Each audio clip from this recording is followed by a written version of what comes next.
It's your friendly math tutor, Miss C here, and today we are rewriting complex expressions in the form of a plus bi.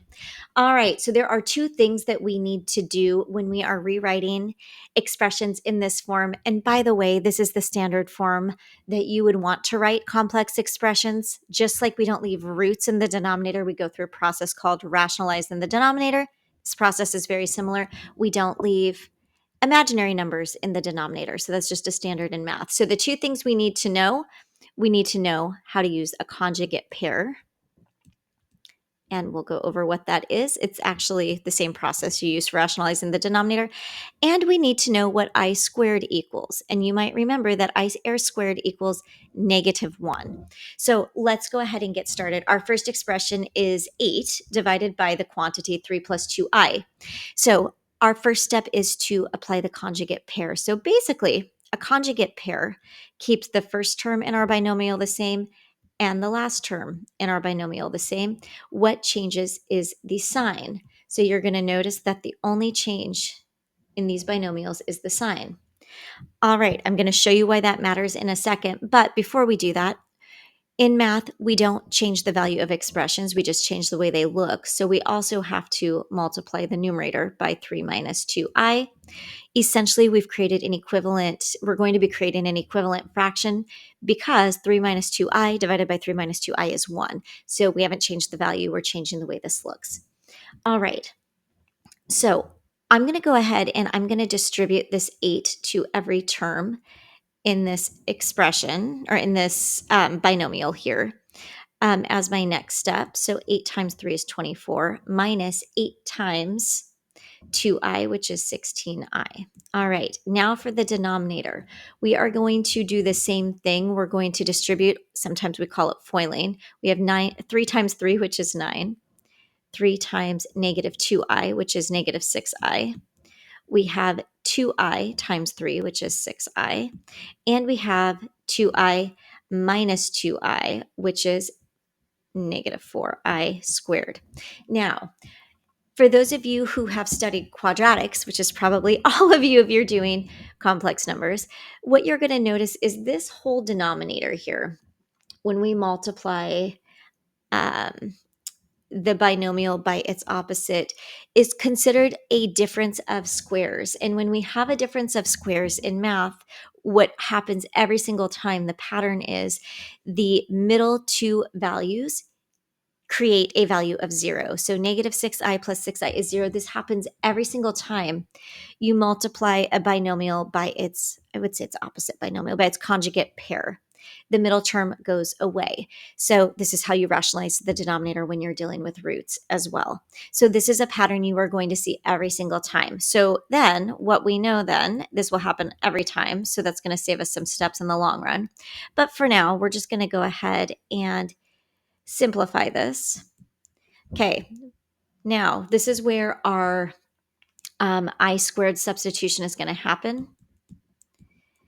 So -4, I'm going to substitute -1 in for I squared. And look at that, we don't have I in the denominator anymore. So we have 24 minus 16i all over 9 minus 4 times -1, which is 9, plus 4, which is 13. Okay. All right. This isn't quite a plus bi squared, or a plus bi form. I would accept this as a teacher, but the more technically correct way would be to write it like, pardon me, I wrote the wrong sign. Okay, would be to write it like this, which also is equivalent to this. These are both fine and equivalent. This answer is also fine. So that's the process you go through to rewrite in a plus bi form. This process of making a difference of squares works the same way every single time. We'll do it all the way through to show the math one more time, and then I'll show you the quick way that I like to do it. So remember, we keep our two values, our first term, our second term, the same, and we change the sign.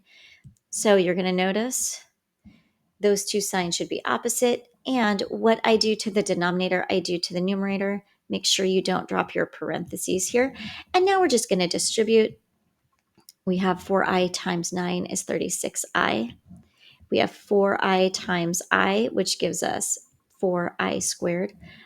And then I'm going to distribute to the terms in my denominator.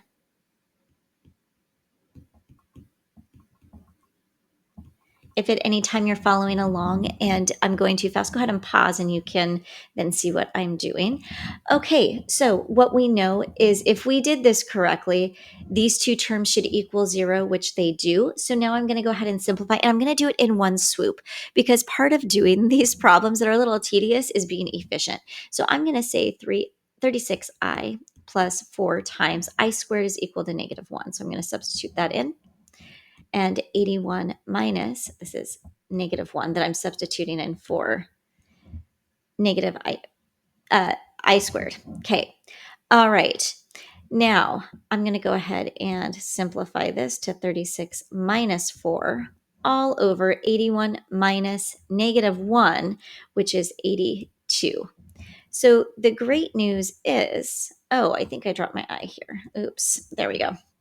The great news is these are both even numbers, so we can simplify those. So 36, half of 36 is 18. Half of 82 is 41. So that becomes 18 over 41i minus, I'm going to divide 4 by 2. So I'm just making an equivalent fraction here. This is technically bi plus a form. We usually write this backwards, like with a behind it when it's subtracted, but it's certainly correct to rewrite it like this as well. Either of these forms would work. Okay, now here is the shortcut, the fastest way of doing this. And I'm not going to go through all the steps because once you know the behaviors, you can quickly move through the steps. I would say the only caveat here is this guy adds a layer of complexity because we haven't had a binomial in the numerator. So just make sure to parenthesis that because you now have to FOIL both of those. And in fact, that is what we are going to do. Pay close attention here. Our rule does not apply here because these signs are the same, not opposite. So I'm going to go ahead and FOIL or distribute through the numerator. Okay, there we go. And now I'm going to quickly apply my rule. I'm not even going to write the middle terms because I know they're going to equal 0. So I end up with 36 minus I squared. Look at how fast that goes when you know that you don't have to FOIL the middle terms because they're going to equal 0. Okay, here we go. We have 36 minus 12i plus I squared in the numerator. We have 36 minus I squared in the denominator. So I've seen for years students try to cross out the 36s and the I squareds here. You cannot do that because there's a subtraction sign in the denominator and nothing's being multiplied. So don't do that.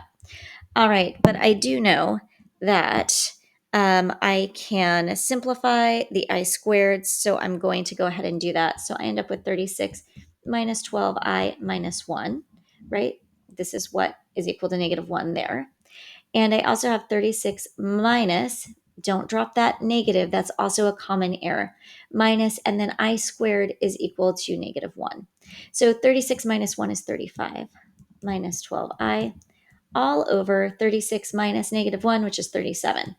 So your teacher or your professor might be okay with this form. I would be okay with that. But again, if you need to be sure, you could always rewrite it in this form as two separate terms.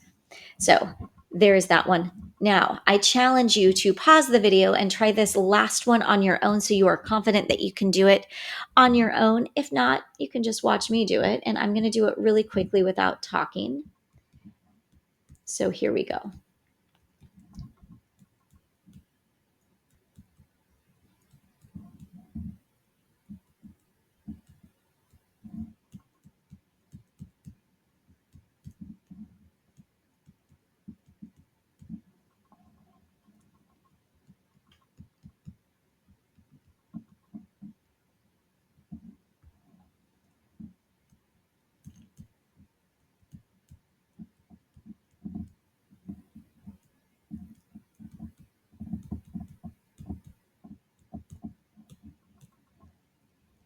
Okay, there you go. That is your simplified answer. If you're wondering how I got from this step to this step, all of these numbers are divisible by 5, so I just reduced my fraction. So 40 over 25, if I divide the numerator and denominator by 5, I get 8 fifths.